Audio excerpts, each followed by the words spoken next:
चलिए आज की क्लास शुरू करते हैं, आगाज करते हैं मैराथन क्लास की। और पहला चैप्टर क्लास 10 के लिए, ठीक है। शुरुआत हम लोग करेंगे और एकदम बेसिक से सभी लोगों को समझ में आएगा। और जब भी आप लोग को एग्जाम जो है नज़दीक में आ जाएगा तो इस वीडियो को उठा के रिवीजन भी कर सकते हैं। और आज ऐसा पढ़ाना है कि फिर दोबारा कभी जो है आपके दिमाग में किसी तरह का डाउट नहीं रहने देना है। एकदम बेसिक से पढ़ाना है।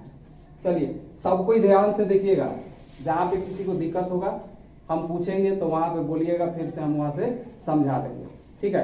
पहला चैप्टर जो आपका है चैप्टर 1 में है वास्तविक संख्या है, या इसको नंबर सिस्टम कह सकते हैं हम लोग, नंबर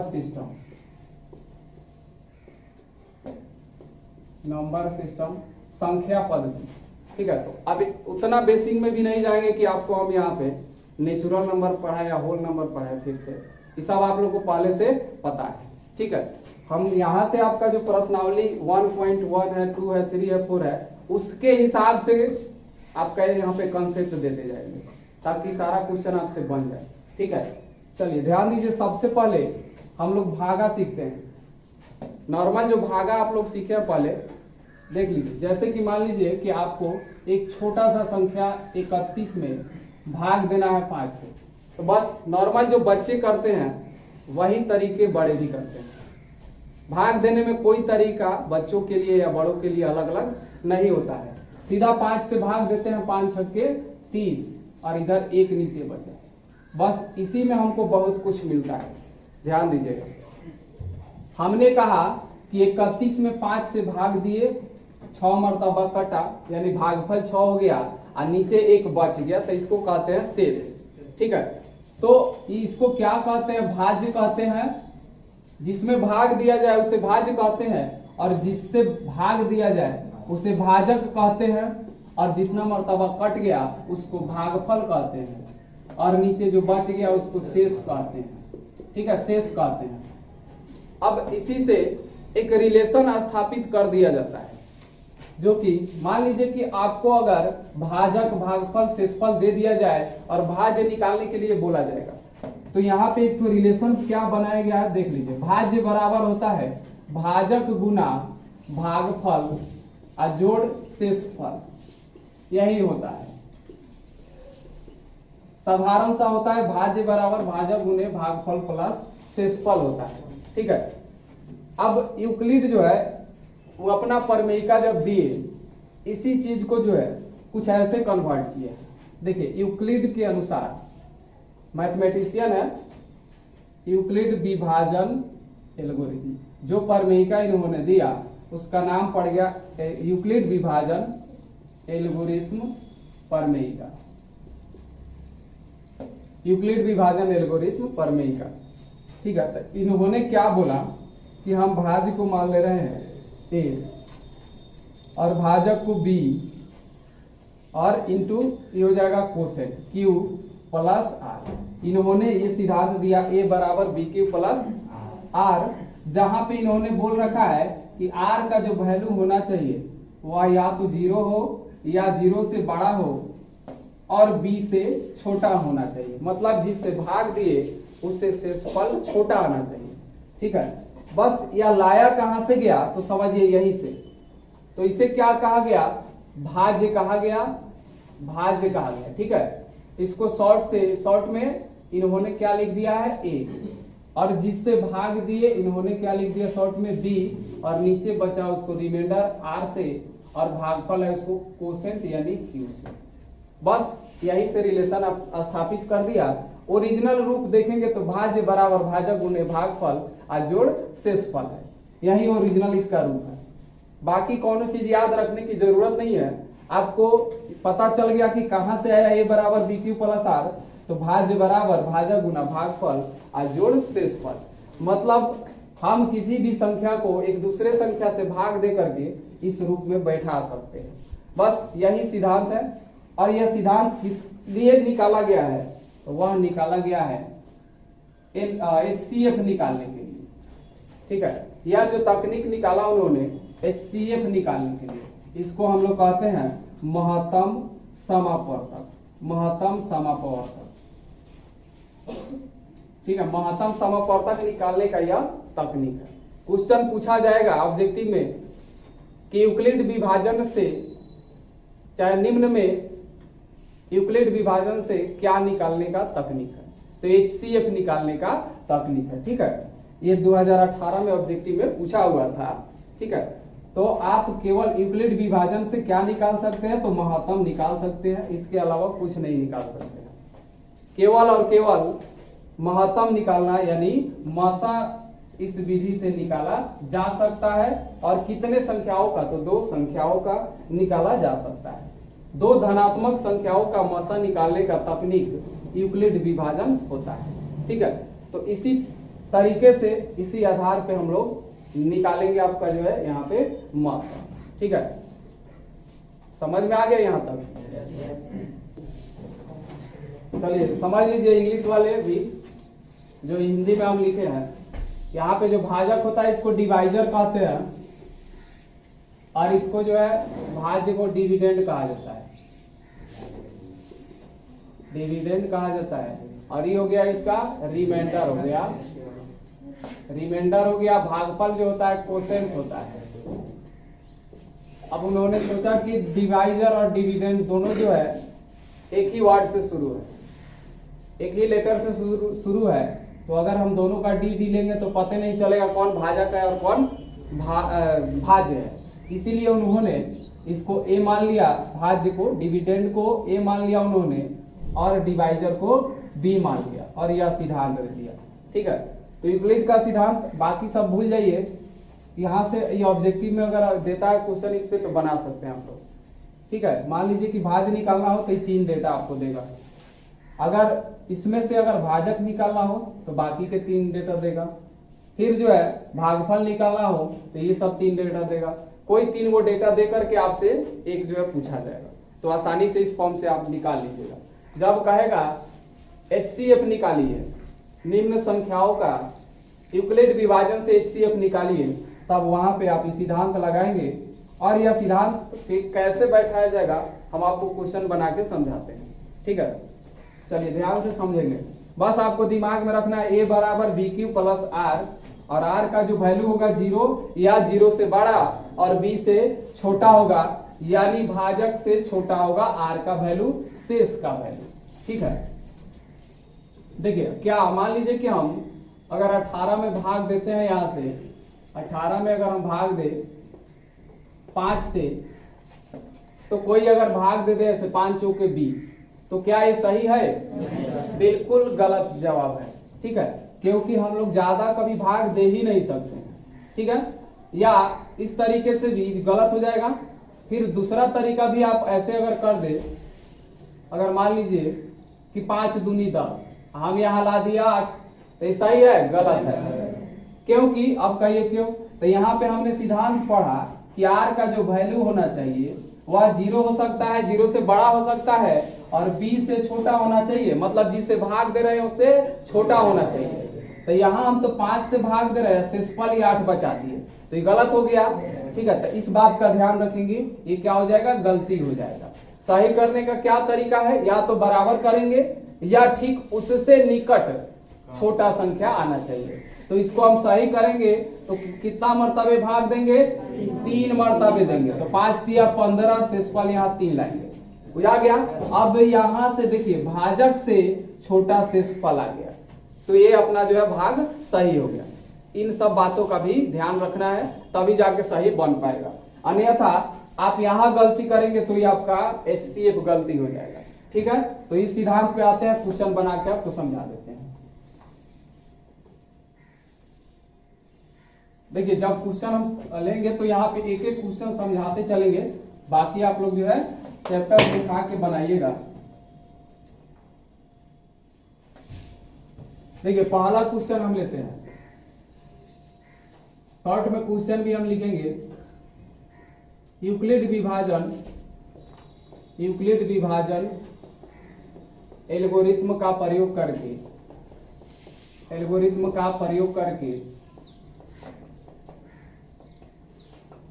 HCF निकालिए। यूक्लिड का प्रयोग करना है यहाँ पे, यूक्लिड विभाजन का। क्वेश्चन आपको दे दे 867 और 255, 867 और 255, बहुत सारा क्वेश्चन पूछा जाएगा, केवल और केवल दो ही संख्या धनात्मक दिया रहेगा। क्वेश्चन आपके सामने है, यूक्लिड विभाजन एल्गोरिथम का प्रयोग करके HCF निकालिए। ठीक है, बस वह जो बचा वाला आप लोग जो है सीखे होंगे HCF निकालना, छोटी संख्या से बड़ी संख्या में भाग दे करके, थोड़ा उस पर भी हम चर्चा कर देते हैं। क्या करते थे कि हम लोग बचपन में जो HCF निकाले हैं मासा, तो वह छोटका से बड़का में भाग देते थे, यानी 255 से भाग देंगे 867, यही तरीका अपनाते हैं। अब इसको एक तरीका से लिखते चलना है, जो आपको हम सिद्धांत दे दिए A बराबर BQ प्लस R, भाग देते चलना है, उस पर लिखते जाना है। बस यूक्लिड विभाजन एल्गोरिथम से HCF निकल जाएगा। तो पहले सबसे पहले यहाँ पे जो बड़ा होगा उसको A मान लेंगे, तो हमने बड़ा यहाँ पे चुना 867, ये हो गया। B बराबर 255 हो गया। अब लिखना पड़ेगा कि यहाँ पे यूक्लिड विभाजन एल्गोरिथम से, यूक्लिड विभाजन एल्गोरिथम से लिख देंगे, और इधर जो है रफ करते चलेंगे। A बराबर क्या हो जाएगा, BQ प्लस R हो जाएगा, जहां R का वैल्यू 0 या 0 से बड़ा होगा और B से छोटा होगा। इसी पे अब आधारित वैल्यू जो है रखते चलेंगे।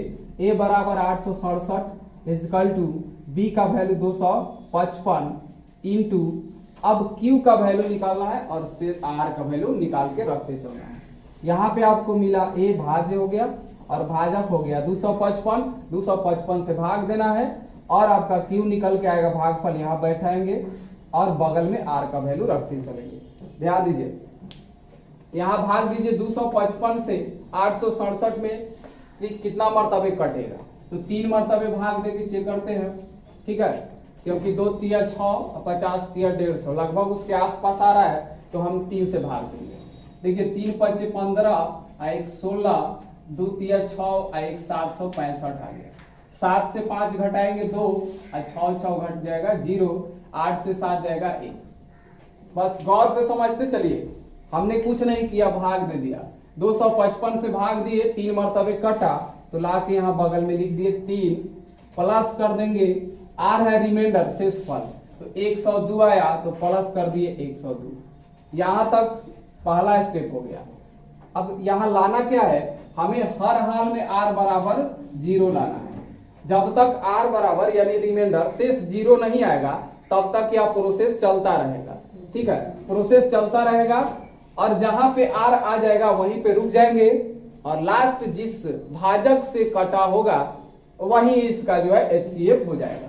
देखिए अभी यहाँ पे 0 नहीं आया, तो अगला स्टेप लेंगे। अगला स्टेप में अब यहाँ देखिए, तो याद करिए बचपन वाला गाना, वो बड़ी वायरल हो रहा है, बचपन का प्यार ना, तो उसी तरीके से बचपन का तरीका याद करिए। 102 इधर और 255 को उधर ले जाएंगे, 255 हो गया। ठीक है, तो हमने क्या किया, अब 255 को क्या बना दिए, भाज्य बना दिए, तो 255 को इधर टपा देंगे बराबर के बाएं साइड में। ठीक है, यहाँ पे जो नीचे, अब यहाँ से 255 को भाज्य बना, भाजक था उसको भाज्य बना दिए, तो जिसमें भाग देना है उसको हमेशा बाएं साइड रखना है, बराबर के बाएं साइड रखना है, तो 255 यहाँ पे आ जाएगा। अब भाग जिससे दे रहे हैं, 102 से भाग दे रहे हैं, तो इसको जस्ट बराबर के राइट साइड में होना चाहिए। ये 255 को कान पकड़ के हम टपा दिए इस पार, कहे कि अब तू बैतरनी पार कर जाओ, तो इसके बगल में अभी रखवारी करने के लिए, घाट की रखवारी करने के लिए हम ले दिए 102 को ला दिए। आई तो इस जो भागफल आते जा रहा है इसको हम छोड़ते जाएंगे, भागफल से कोई मतलब नहीं है, यहाँ पे जिससे भाग दिया और जो बचा शेष उसी से मतलब है। तो 102 हो गया। अब फिर से यहाँ लगाएंगे गुना का चिन्ह, फिर 102 से भाग देंगे इसमें। ठीक है, तो 3 मर्तबे देंगे, 300 से अधिक हो जा रहा है तो 2 ही मर्तबे देंगे। 2 से भाग दिए तो ये हो जाएगा आपका 204 आ जाएगा। 5 से 4 गया 1, 5 और कटा, यानी 2 मर्तबे भाग दिए तो गुना 2 लिख दिए, और शेषफल आ गया 51, तो जोड़ कर दिए 51। फिर शेषफल अभी 0 आया नहीं, आगे स्टॉप नहीं करेंगे, अभी मतलब बढ़ते रहेंगे, प्रोसेस जाता रहेगा, अभी चलते रहिए। फिर से अब 102 को इधर उठा के कान पकड़ के टपा दीजिए, तो मतलब 51 और इधर आ जाएगा 102। ठीक है, अब 102 में 51 से भाग देना है, तो इस 102 को पकड़ के कहिए कि आप फिर से इधर बैतरनी पार करें, तो 102 को बैतरनी पार करा दिए इस पार, यानी बराबर को पार करा दिए, बराबर से बाएं साइड भेज दिए। 51 को कहा कि अब चलिए फिर आप किनारे पर, और 51 आकर के यहाँ पे फिर रखवाली करेगा। अब 51 से फिर भाग देंगे 102 में, 51 दूनी होता है 102 होता है। अब देखिए यहाँ पे कट गया, पूरा का पूरा कट गया 2 मरतबे, तो अब बोला भाई कि अब तो आ गया यहाँ पे शेषफल 0। पूरा पूरा कटने का मतलब क्या होता है, शेषफल 0 आ जाएगा यहाँ पे। ठीक है, शेषफल आ गया 0, तब आप कहेंगे कि बाप रे बाप बेटा आ गया है, अब यहां से नहीं बढ़ेंगे, हो गया। अब यहीं पे लिख देंगे r बराबर आ गया 0, आपका प्रोसेस स्टॉप। फिर लिखेंगे HCF यानी मासा, हिंदी वाले लिखेंगे मासा। HCF बराबर कितना हो जाएगा, अब बहुत बड़ा यही कंफ्यूजन कर देता है कि 51 लिखे कि 2 लिखे, तब कंफ्यूजन को करिए दूर, लास्ट जिससे भाग लगा है वही हो जाएगा HCF, तो 51 HCF हो जाएगा आंसर। देखिए भाग दे करके इसको जो है कुछ नहीं किया गया, भाग देते गए और इधर से सजाते गए। ऐसा घर में मतलब होता है ना, उधर से कोई फेंकता गया, हम इधर घर में सजाते गए, बस HCF निकल गया, हो गया। तो यहां से सब कोई नोट कर लीजिए, फिर से जो है आगे बढ़ा जाए। और दिक्कत उक्कत है किसी को तो बोलिए। चलिए आगे बढ़ते हैं, ध्यान दीजिए, इसमें किसी को डाउट नहीं है तो आगे चलते हैं। बाकी अब जितना क्वेश्चन इस पे देगा सब बन जाएगा। ठीक है, तरीका यही है, कोई नया तरीका यूज नहीं करना है, बस यही तरीका है। यूक्लिड विभाजन से HCF निकालने का एक यही तरीका है, इसी से निकालना है, कोई अपने से मसाला नहीं मिलाना है, एकदम जो हमने बताया उसी से ट्राई करना है।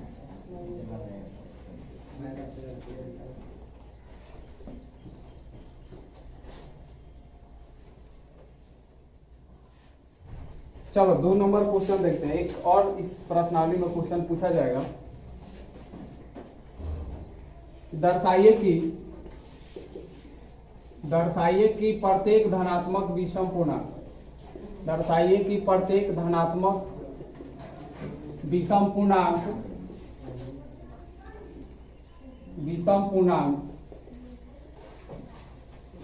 6q + 1, 6q + 3 या 6q + 5 के रूप का होता है,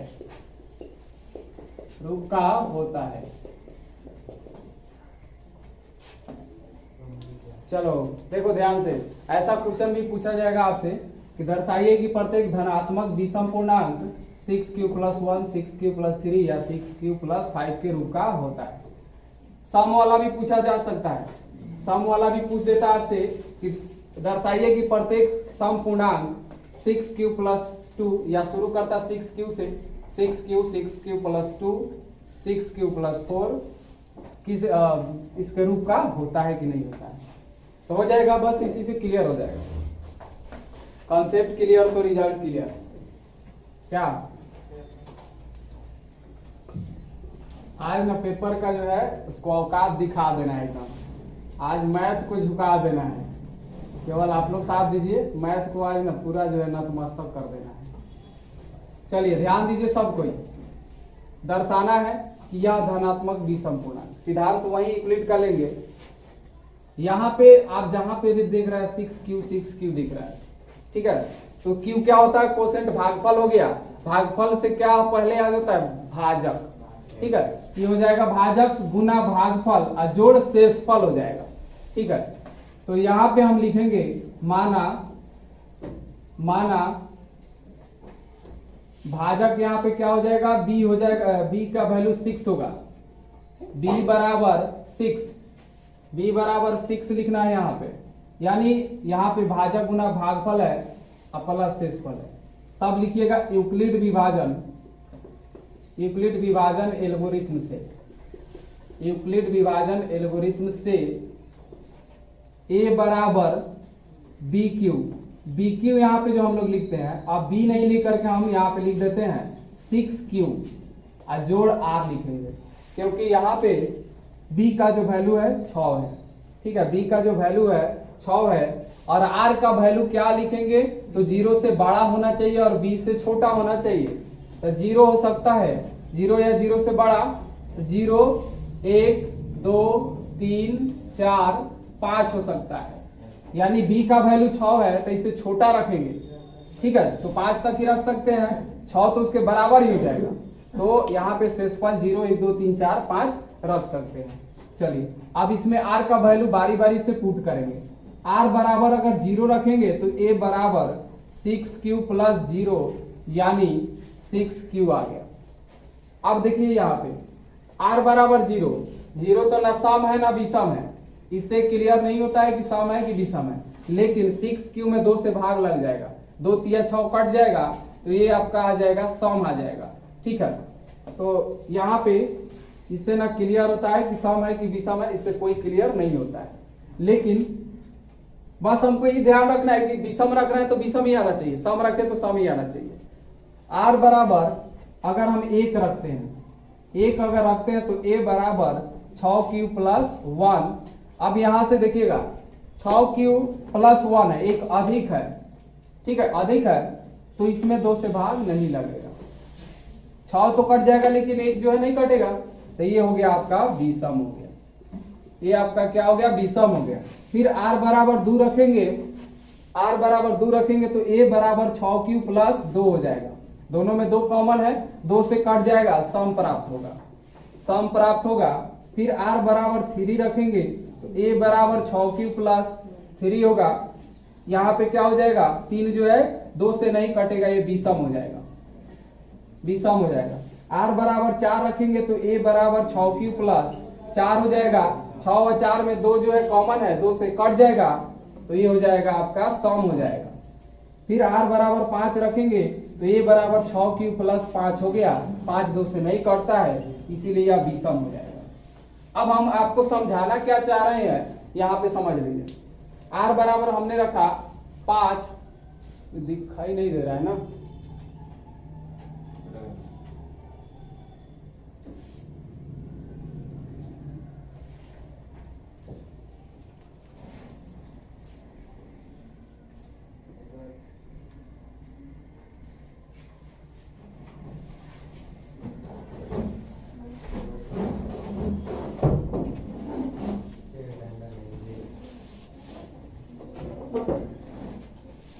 चलिए ठीक है, तो r बराबर 5 रखे तो e बराबर 6q प्लस 5 आ गया। ठीक है, तो ये 5 जो है कटेगा, दूसरे नहीं कटेगा, तो ये विषम हो गया।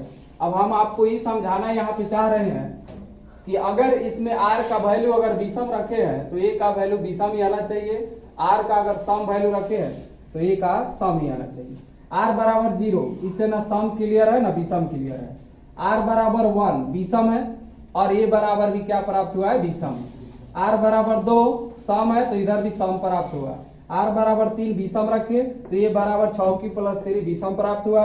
r बराबर 4 सम है तो इधर भी a का वैल्यू सम प्राप्त हुआ। r बराबर 5 तो ये बराबर 6q प्लस 5 विषम प्राप्त हुआ। इससे स्पष्ट पता चलता है कि अगर r का वैल्यू हम सम रखे तो सम a का वैल्यू आएगा, r का वैल्यू विषम रखेंगे तो a का वैल्यू विषम आएगा। अब यहाँ पे हम लिख सकते हैं, अतः कोई भी धनात्मक विषम पूर्णांक, कोई भी धनात्मक विषम पूर्णांक 6q प्लस 1, 6q प्लस 3 या 6q प्लस 5 के रूप का होता है। यहाँ पे प्रूफ कर दिया गया। तो देखिए आपके एग्जाम के लिए मात्र यही 2 क्वेश्चन, इसी पे आधारित क्वेश्चन 1.1 एक्सरसाइज से पूछा जाएगा। एक्सरसाइज की अगर हम बात करें चैप्टर 1 का, एक्सरसाइज 1.1 का इसी 2 ही क्वेश्चन पे जो है आपसे आधारित पूछेगा।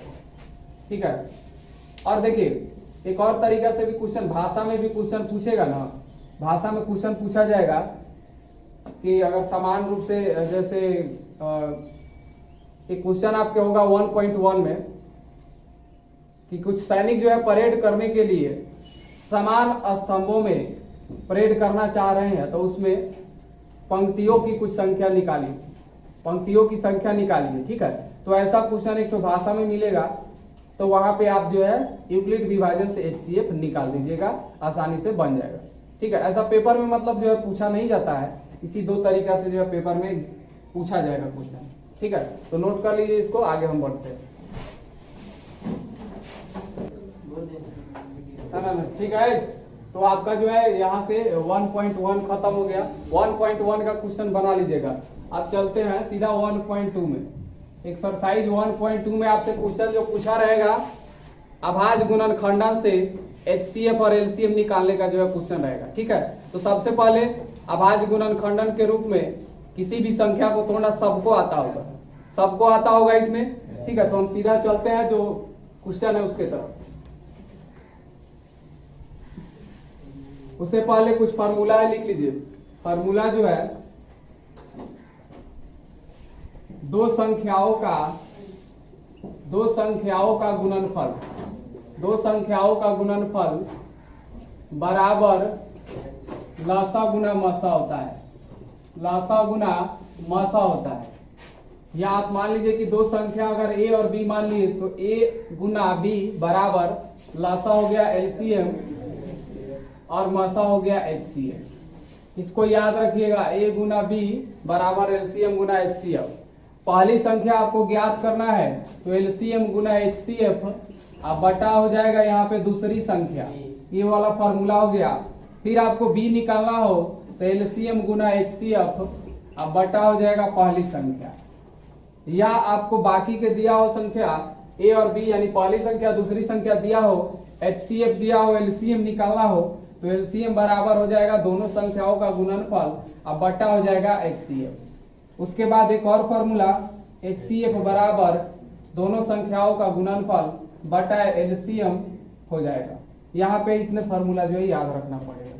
फार्मूला पे भी आपको HCF LCM निकालने के लिए देगा, तो इस फार्मूले को आप लोग याद रखिएगा, इससे क्वेश्चन बनेगा। सब कोई जल्दी से नोट कर लीजिए।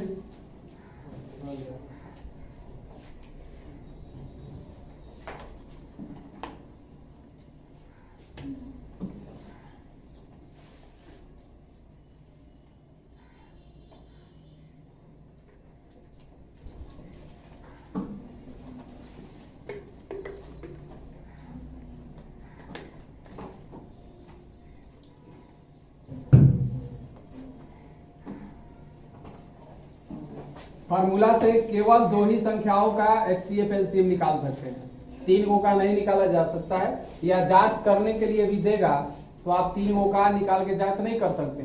ये केवल जो है दो ही धनात्मक संख्याओं के लिए लागू होगा, दो से अधिक के लिए लागू नहीं होगा। मिटा देते हैं इसको।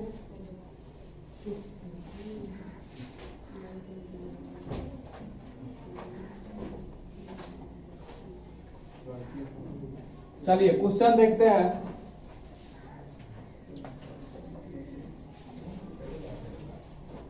सबसे पहला एक तो क्वेश्चन लेंगे कि अगर आपको यहाँ पे दे दिया जाए, कोई संख्या दे देगा, कहेगा कि इसको अभाज्य गुणनखंडन के गुणनफल के रूप में लिखे, या उसी को अभाज्य गुणनखंडों के गुणनफल के घात के रूप में भी लिखने के लिए दे सकता है। जैसे कि आपको क्वेश्चन दे दे 3825, 3825 क्वेश्चन होगा अभाज्य गुणनखंडन के गुणनफल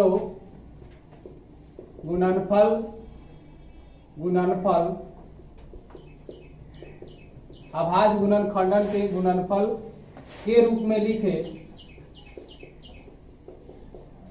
लिखे या गुणनफल के घात के रूप में भी दे सकता है। तो देखिए ध्यान से, यहाँ पे कोई संख्या दे दे 3825, बस इसका फैक्टराइज करना है आपको। फैक्टराइज करेंगे 3825 का कि कितना से भाग लगेगा, सबको आता होगा फैक्टर निकालने। ठीक है, देखिए अब यहाँ से जांच करेंगे 2 का, तो अंत में 0 2 4 6 8 हो, तो 2 से कटता है, 2 से कटने वाला नहीं है, 3 से चेक करेंगे सबका जोड़, 3 8 11 2 13 5 18, 18 3 से कट जाता है तो संख्या भी 3 से कट जाएगा। तो 3 एकम 3 और 3 दूनी 6, 2 से स्पल आएगा, 2 पर 2 22 हो जाएगा, 3 7 21, 1 पर 5 15, 3 5 15। अब कुछ लोग को यह न समझ में आ रहा है कि 1275 कहां से आया, तो भाग दे करके जो है लाए हैं भाई। देख लो इधर 3825, देख लो भागा उसको नहीं आता है जो अभागा होता है। यहाँ भाग देंगे 3 से, 3 एकम 3 कटा 8 उतरेगा, 3 दूनी 6, 8 से 6 हो गया 2, फिर 2 उतारेंगे 22, 3 7 21, 1 कटा 5 उतरेगा, 3 5 15। तो अब यहाँ पता चला कि 1275 हम कहाँ से लिखे हैं, भागफल लिखे हैं। ठीक है, तो डायरेक्ट यहाँ पे क्या लिखा जाएगा, भागफल लिखा जाएगा। अब फिर इसमें चेक करेंगे 3 से कट रहा है कि ना, तो 1 2 3 7 10 5 15, अभी भी 3 से कटेगा, 3 चौके 12 कट गया पूरा पूरा, 7 है 3 दूनी 6, 1 से स्पल आएगा, 1 पर 5 15, 3 5 15। फिर देखिए 4 है 2 6 5 11, 3 से अब नहीं कटेगा, 4 से भी नहीं कटेगा, 5 से कट जाएगा, 5 8 40 50 25, 5 से 17 मरतबे, बस काम क्लियर। अब इसको 3825 को ऐसे लिखेंगे हम, 3 गुना 3 गुने 5 गुने 5 गुने 17। ये अब हो गया आपका अभाज्य गुणनखंड के गुणनफल के रूप में आंसर हो गया। अगर कह दे इसके घात के रूप में लिखने के लिए गिन लीजिए कौन कई बार है, 3 2 बार 3 का पावर 2, 5 2 बार लिख देंगे और गुना 17 का पावर 1 आंसर। इस तरीके से भी दोनों क्वेश्चन क्लियर हो गया। या तो सीधा कहे गुणनफल के रूप में लिखे तो फैक्टर करके तोड़ करके ऐसे लिख देंगे, घात के रूप में कहेगा तो ऐसा ही फैक्टराइज करेंगे, गिन लेंगे कौन कितना बार है उतना घात चढ़ा के लिख देंगे आंसर। क्लियर, 1 नंबर क्लियर हो गया। चलिए फास्ट में नोट करते चलिए, थोड़ा फास्ट में नोट करें, आगे बढ़ते हैं।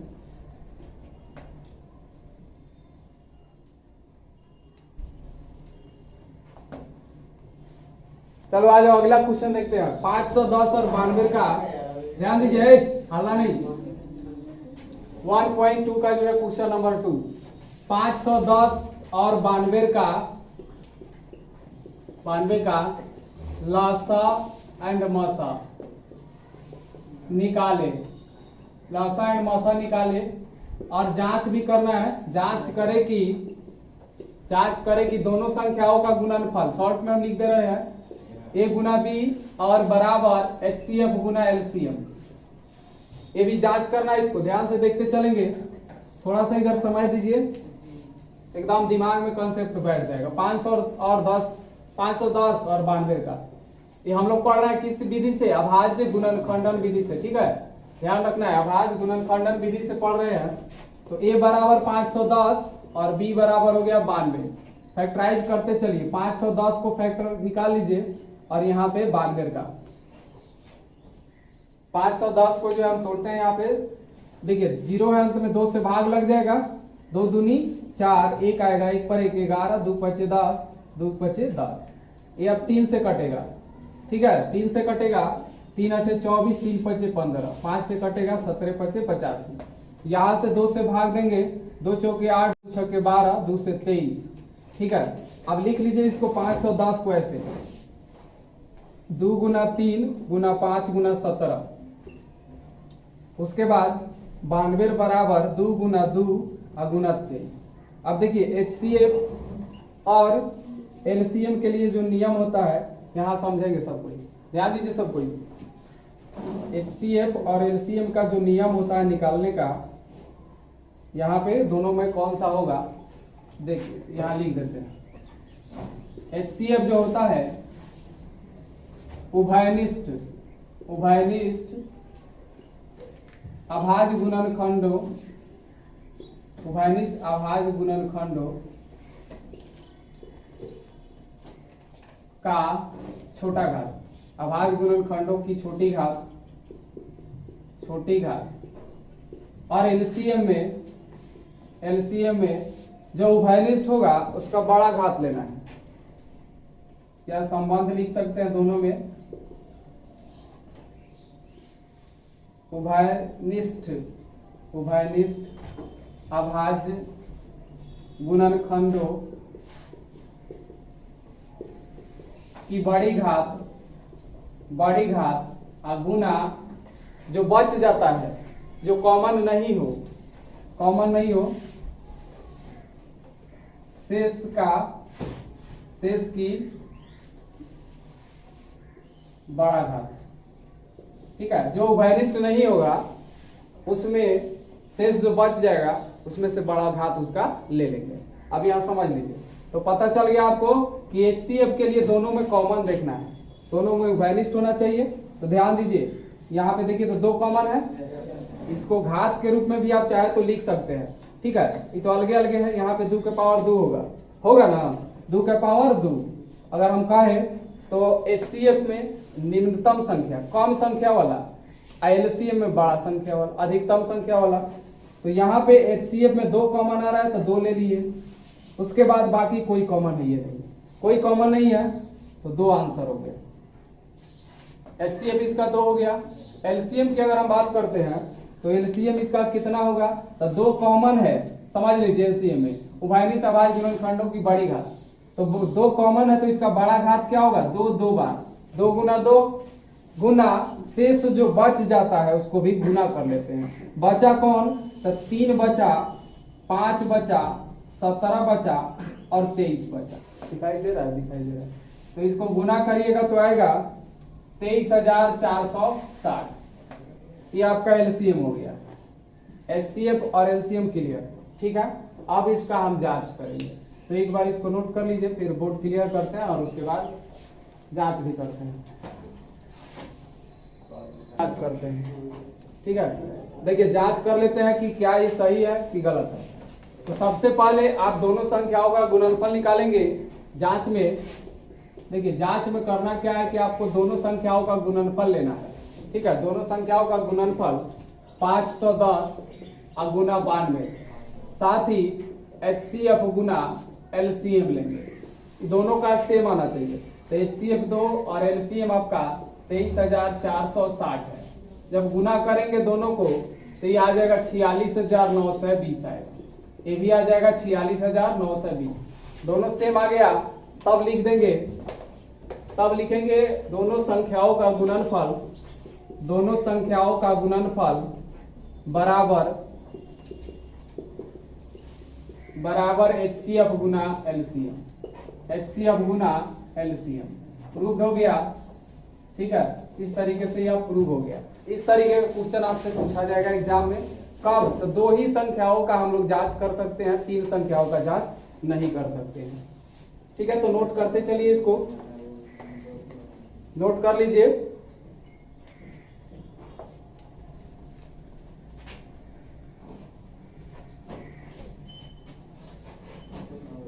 नोट कर लीजिए, फिर अगला प्रश्न देखते हैं।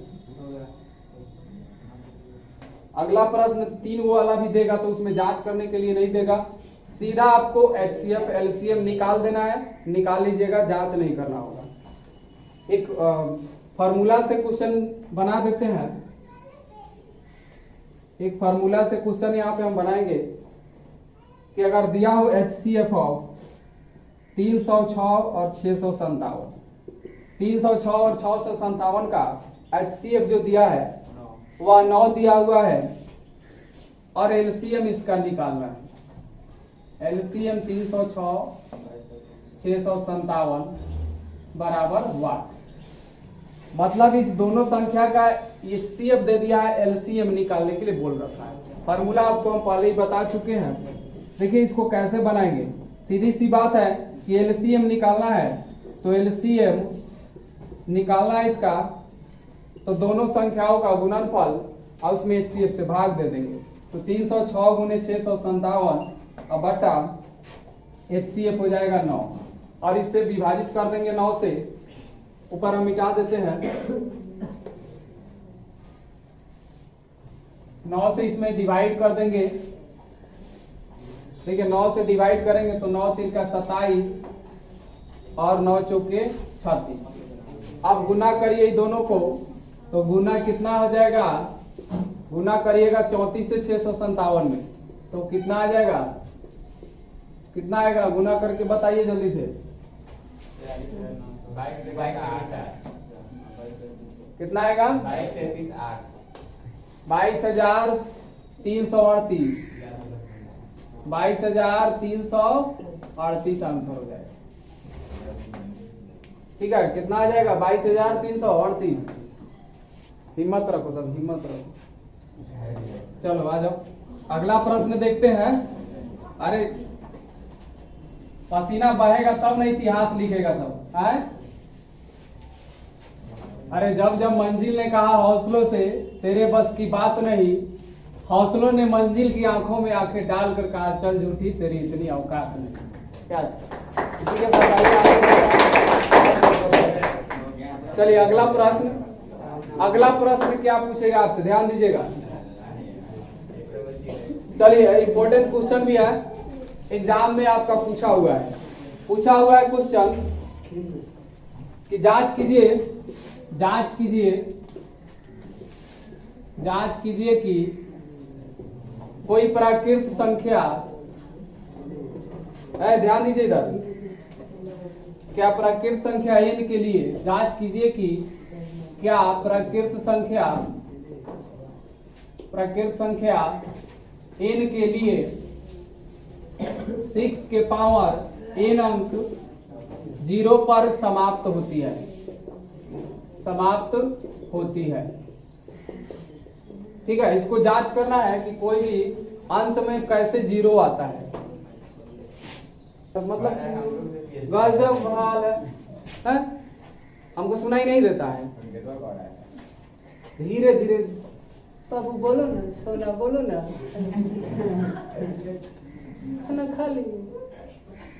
ऐसे लग रहा है कि मतलब हमको पते नहीं है, धीरे धीरे बोलेगा तो हमको नहीं सुनाई देगा है।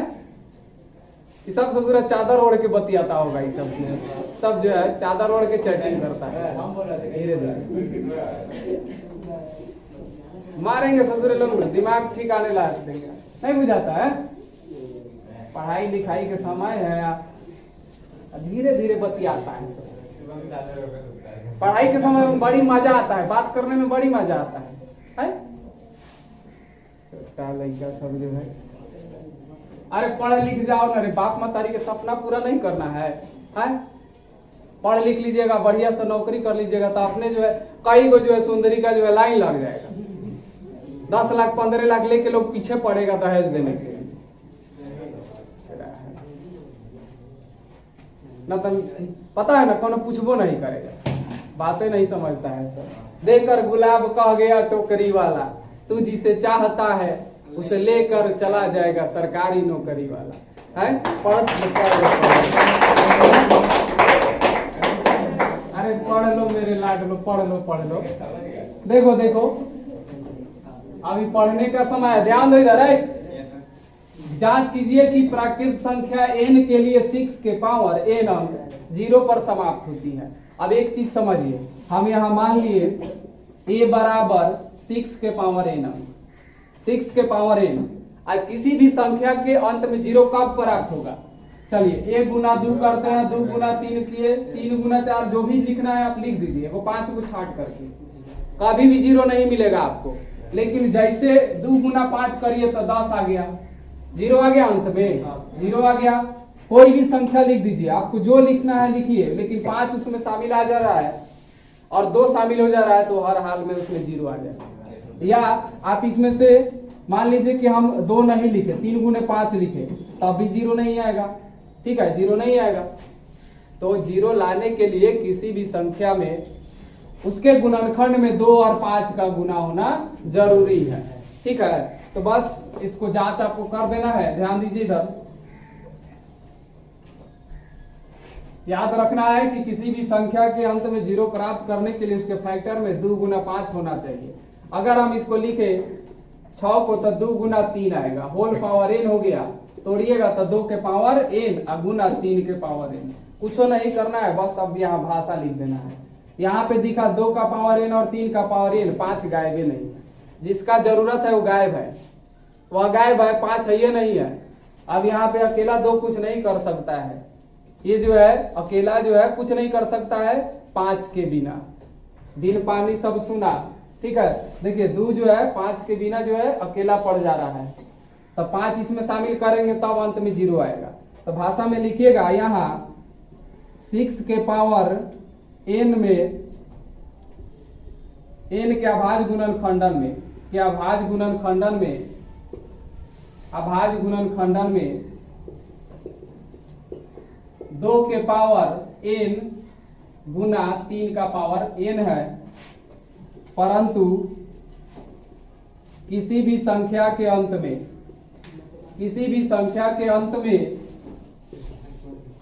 0 प्राप्त करने के लिए, शून्य प्राप्त करने के लिए, प्राप्त करने के लिए उसके गुणनखंड में, उसके गुणनखंड में 2 के पावर m गुना 5 का पावर n या m, कुछ भी होना चाहिए, पावर जितना रहे उतना कोई दिक्कत नहीं है, होना आवश्यक है, होना आवश्यक है। अतः 6 के पावर n अंक 0 पर समाप्त नहीं हो सकता है, समाप्त नहीं हो सकता है। ये जो है आपका यहाँ पे प्रूफ किया गया। बस इतना करना है, कुछ नहीं करना है, जल्दी से नोट कर लीजिए। इससे ज्यादा आपको करना हो तो आप जो है इनका वैल्यू भी जो है 1 2 3 4 लगातार रख के चेक भी कर सकते हैं।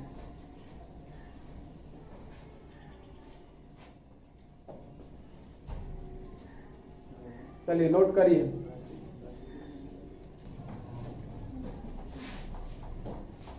व्याख्या कीजिए, व्याख्या कीजिए कि 7 गुना 11 गुना 13 जोड़ 13 भाज्य संख्या है, भाज्य संख्या है तो क्यों है, भाज्य संख्या है क्यों है, ठीक है। इसको जांच करना है, ध्यान दीजिएगा। अब एक चीज याद रखिएगा कि अभाज्य संख्याओं के गुणनखंडों का गुणनफल एक भाज्य संख्या होता है, ठीक है। यहां देखिए पैटवा ससुरा तो आप देगा ही, लाइट की कमी है, अंधेरा दिख रहा है। अच्छा खैर काम चलिए जा रहा है।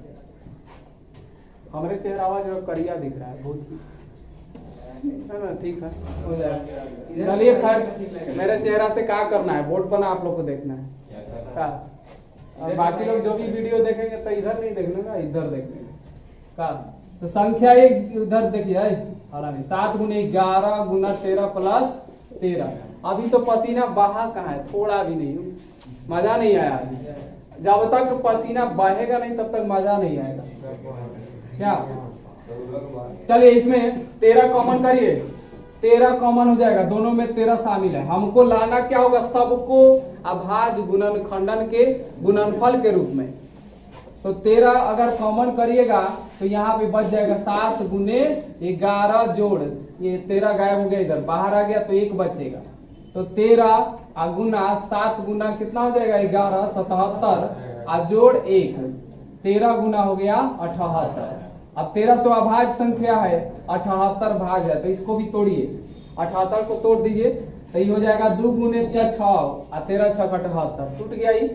अब देखिए तो इसमें 13 2 3 सब क्या है, अभाज्य संख्या। अभाज्य संख्या क्या होता है, जिसके 2 ही गुणनखंड, लीजिए उसको।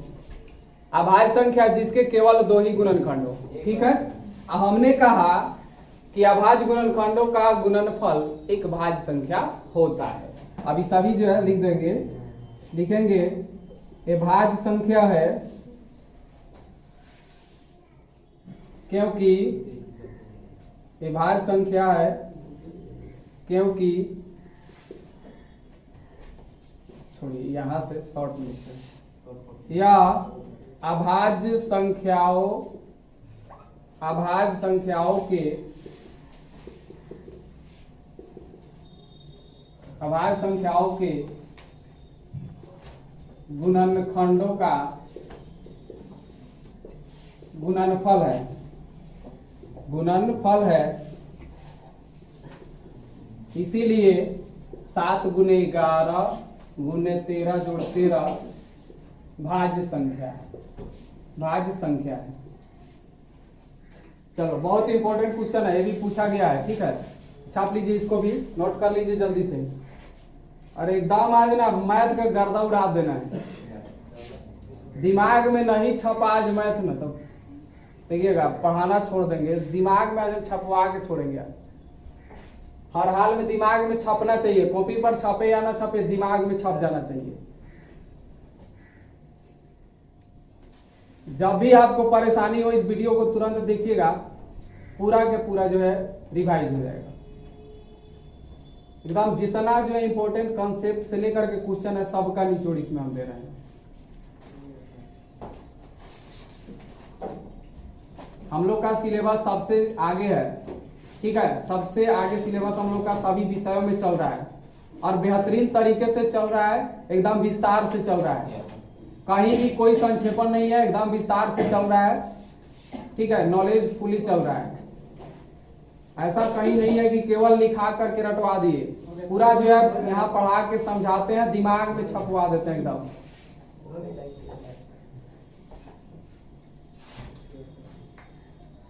कहते हैं कि जौहरी ही सोना का जो है ओरिजिनल सोना का पहचान कर सकता है, मतलब सोनार ही सोना का पहचान कर सकता है, ठीक है, बाकी कोई नहीं कर सकता है।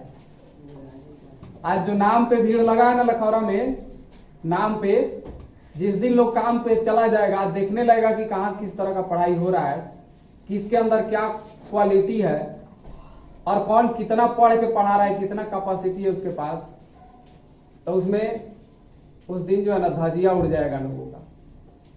केवल पढ़ाने वालों में सबसे ज्यादा बेहतरीन, कहीं से किसी का कॉपी उठाइए, अगर उससे ज्यादा बेहतर नहीं पढ़ाए, ज्यादा नहीं पढ़ाए हो, अगर याद करने का सही ढंग नहीं बताए हो, तब उसमें जो है कहिएगा, ठीक है, कहीं से भी कुछ गलत अगर कोई ठहरा दे, किसी का भी कॉपी लाए अगर हमसे ज्यादा अगर लिखाया हो तो कहिएगा, कोई हमसे ज्यादा नहीं पढ़ाया लिखाया होगा।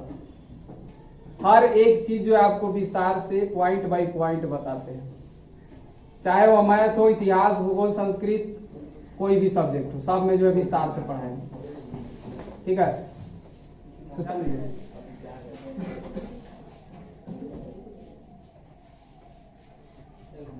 समय तो लगेगा, बिना समय देने से कैसे होगा। चलिए तो माना √3 एक परिमेय संख्या है,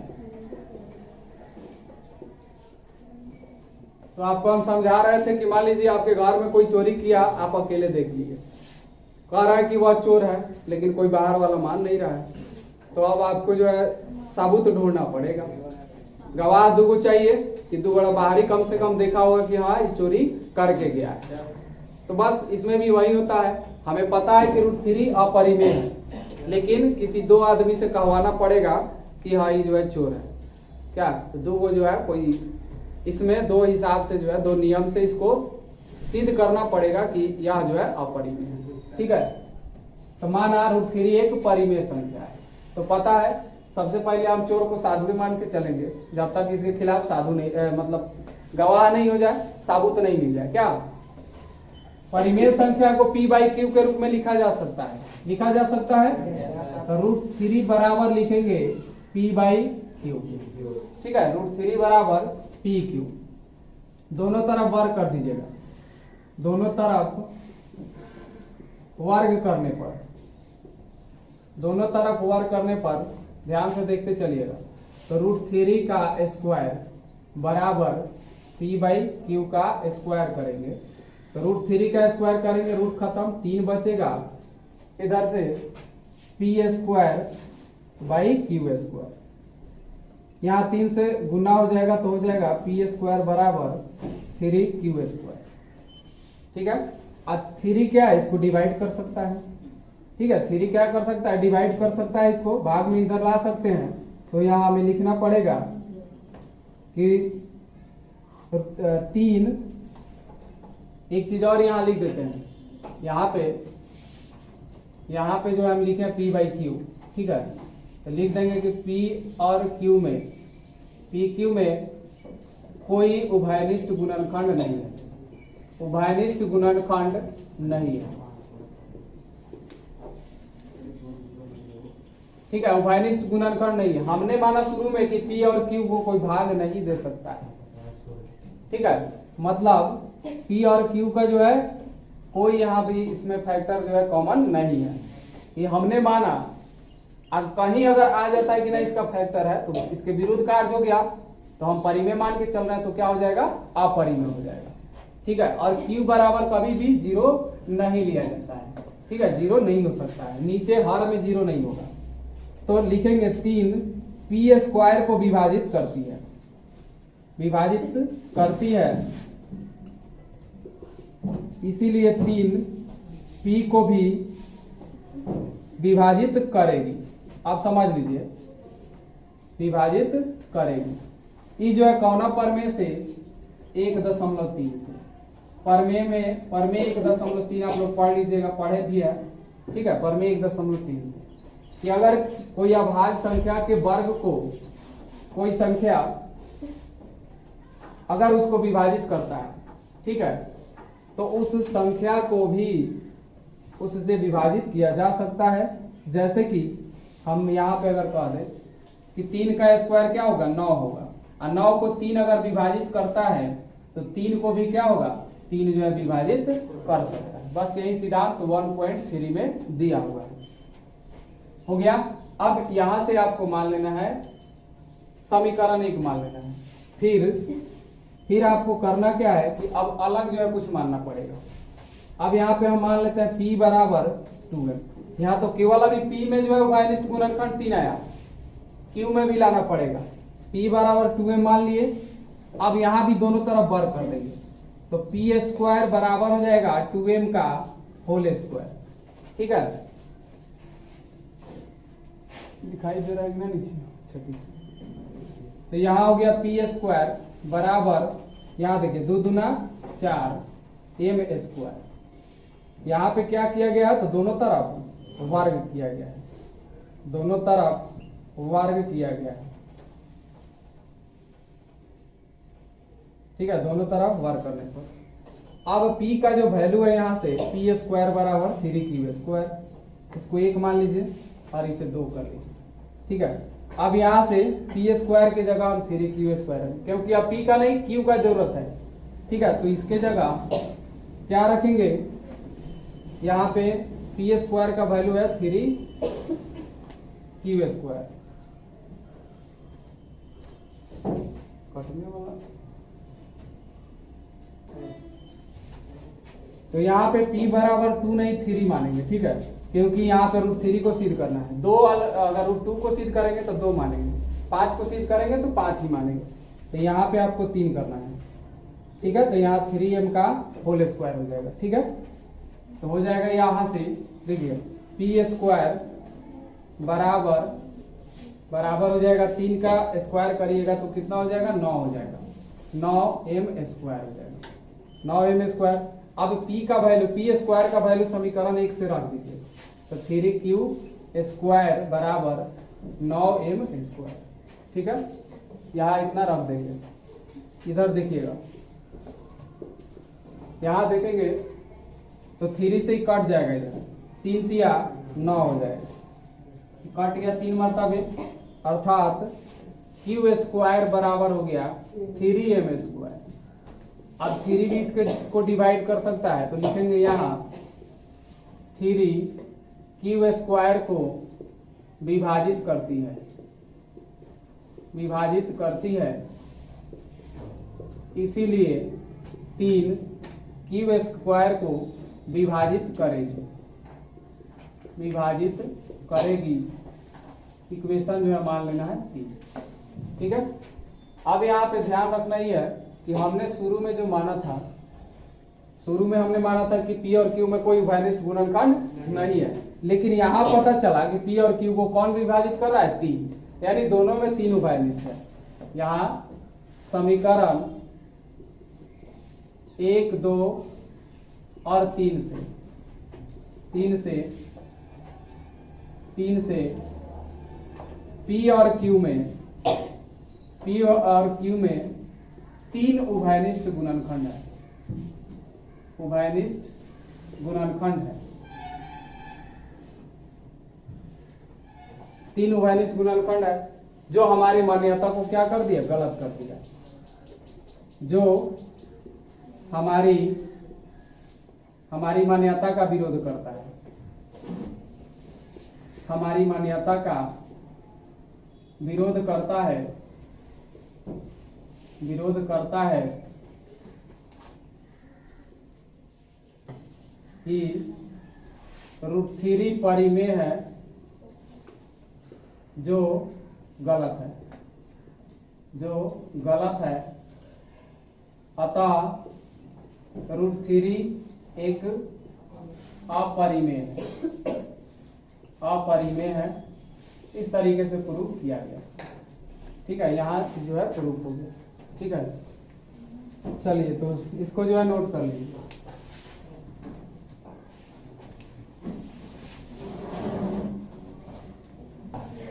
चलो ये देखो, एक और लॉलीपॉप क्वेश्चन है।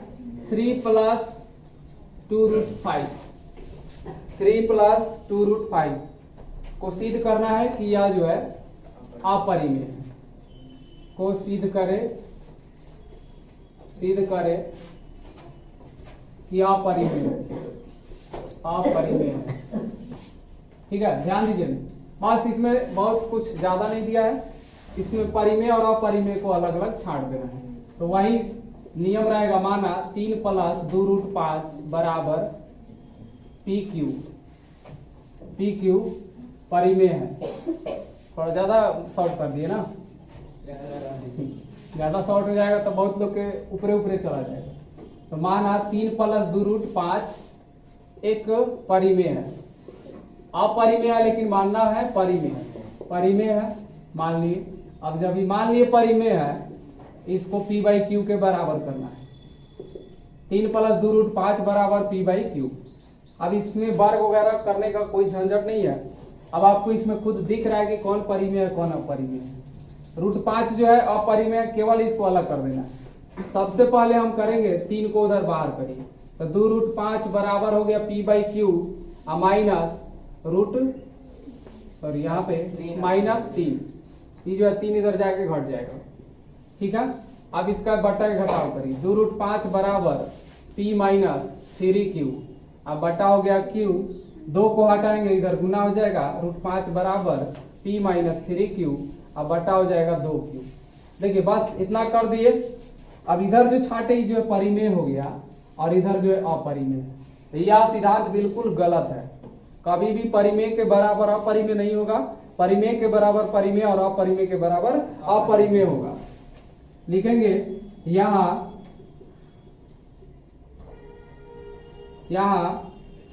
लिख भी सकते हैं कि PQ पूर्णांक है, ये हर बार लिखना पड़ेगा। ठीक है, Q बराबर 0 नहीं है, ये लिखना पड़ेगा। लिखेंगे P/Q परिमेय है, इसीलिए P - 3Q बटा 2Q परिमेय होगा, परिमेय होगा। तो जब ये परिमेय हो गया तो इसके बराबर √5 भी परिमेय होगा, परिमेय होगा, परिमेय होगा। किंतु √5 एक अपरिमेय है, अपरिमेय है, अपरिमेय है, जो हमारी मान्यता का विरोध करता है, मान्यता का विरोध करता है,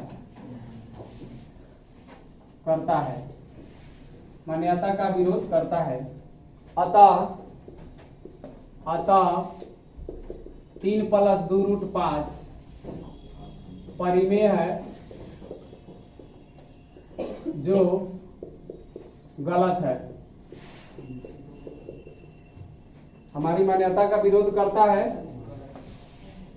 कि 3 + 2√5 परिमेय है जो गलत है। अतः 3 + 2√5 अपरिमेय है, अपरिमेय है, अपरिमेय है। प्रूफ यहाँ जो है बहुत आसान है। ठीक है, ये एक आसान वाला है, खास करके एग्जाम में क्वेश्चन आसान वाला ही पूछा जाता है। अगले प्रश्नावली में जल्दी से 2 क्वेश्चन बताएंगे, प्रश्नावली खत्म।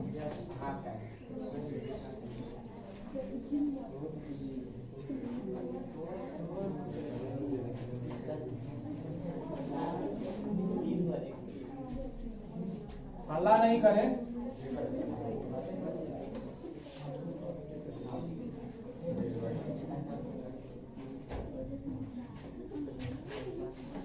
एक 1.4 देखिए, 1.4 कहेगा क्वेश्चन कि बिना लंबी विभाजन प्रक्रिया, 9वीं क्लास में लंबी विभाजन प्रक्रिया पढ़ना है, 10वां में बिना लंबी विभाजन। बिना लंबी विभाजन प्रक्रिया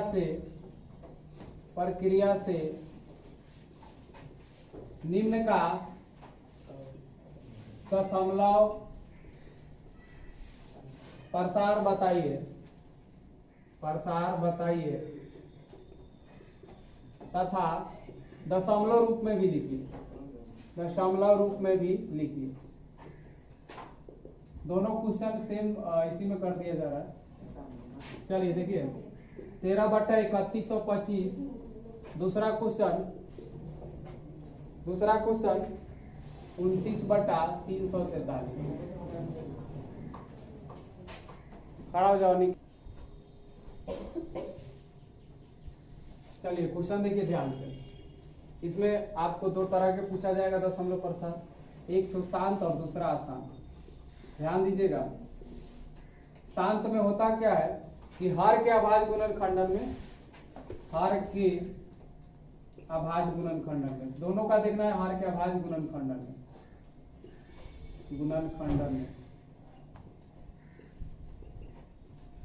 हर के अभाज्य गुणनखंडन में जो होगा वह जो है 2 के पावर m गुने 5 के पावर n, या कुछ भी पावर हो सकता है, ठीक है, लेकिन 2 और 5 होना चाहिए।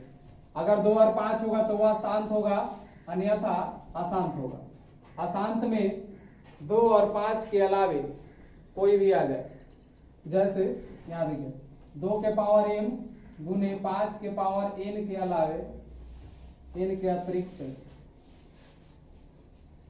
कोई भी गुणनखंड हो तो वह जो है अशांत कहलाएगा, ठीक है। कभी भी 2 और 5 के अलावे, जैसे 3 आ जाए, 7 आ जाए,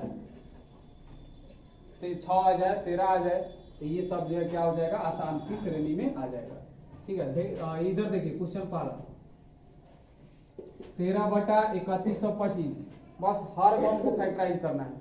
3125 को तोड़ लीजिए, 3125 को तोड़िएगा, 5 से भाग लगेगा, 625 आएगा। 5 से 125, फिर 5 से 25, फिर 5 से 25, 1 2 3 4 5। इसमें 2 और 5 हो, या केवल 2 के पावर m या n कुछ भी हो, या 5 के पावर m या n, ठीक है।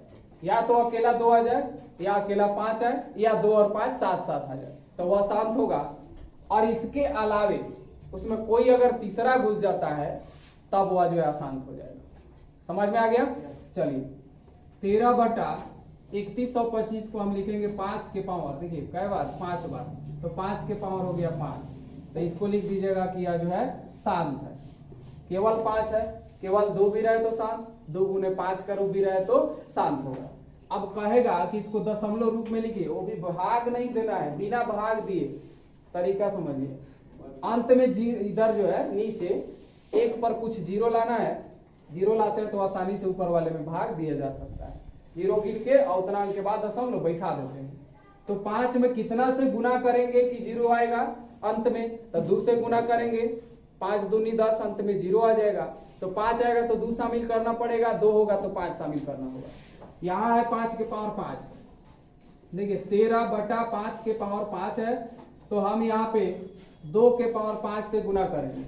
अगर इसके अपोजिट को गुना करेंगे तो पावर बराबर करके, जैसे 5 के पावर 5 था तो 2 के पावर 5 से गुना करेंगे। अगर आता 2 के पावर 5 तो 5 के पावर 5 से गुना करते हैं। नीचे जब गुना करते हैं तो ऊपर भी गुना करेंगे, जो क्रिया नीचे होता है वही ऊपर भी होता है। तो 2 के पावर 5 से ऊपर भी गुना हो जाएगा। ऊपर हो गया 13 गुना, 2 को 5 बार गुना करिएगा तो ये जो है 32 हो जाएगा। बटा ये हो गया 5 गुने 2, पावर बराबर तो 20 गुना, तो 5 दूनी 10, ठीक है, पावर हो जाएगा 5। तो पावर 5 का मतलब क्या हुआ, 1 पर 5 जीरो, 3 4 5 हो गया। 13 को 32 से गुना कर दीजिए, 13 दूना 26, आ 13 तिया 39 और 2 41, 416 बटा 3 और 2 5, 1 लाख जो है 3 4 5। अब भाग देना बहुत आसान है, भाग देने की जरूरत नहीं है, सीधा जो है 5 जीरो है, 5 अंक के बाद डेसिमल बैठा देंगे दाहिने से गिन के। 416 3 अंक है, 2 गो जीरो यहाँ पे दे दीजिए, 5 गो अंक हो गया, यहाँ पे दशमलव हो गया, 1 2 3 4 5 अंक के बाद दशमलव दे दिए दाहिने से, और यहाँ पे हो गया आपका जीरो दे दीजिए पहले, आंसर हो गया। ये दशमलव रूप में भी हो गया और शांत अशांत भी चेक कर दिए। अब इसको 29 बटा 343 को चेक करना है, शांत है कि अशांत है। तो 29 बटा, देखिए तोड़िएगा इसको, तो 7 सत्ते 49 सत्ते 343, 7 का क्यूब, तो हमको 2 और 5 चाहिए, 2 5 रहेगा तो शांत, बाकी के अशांत, तो ये जो है अशांत हो जाएगा। अशांत हो जाएगा तो आपको दशमलव रूप में बदलने की जरूरत नहीं है, क्वेश्चन नहीं देगा, केवल शांत होगा उसी को दशमलव रूप में बदलने के लिए देगा। अब जैसे और भी समझ लेते हैं, 1 बटा 8 है, तो इसमें क्या होगा, 2 के पावर 3 होगा, तो यह जो है शांत है। आपको मान लीजिए ऐसे दे दे, 3 बटा 5 गुने 7 गुने 2 गुना 3, तो देखिए 3 से 3 काट भी देंगे तब भी 5 गुने 2 है, और इसके बाद भी 7 है, तब भी शांत होगा कि अशांत होगा, अशांत होगा। हमको 2 5 के अलावा कोई अगर मिल जाए तब वो जो है शांत हो जाएगा। क्लियर, चलिए नोट कर लीजिए, 1.4 आपका क्लियर हो गया, 1.4 आपका क्लियर हो गया।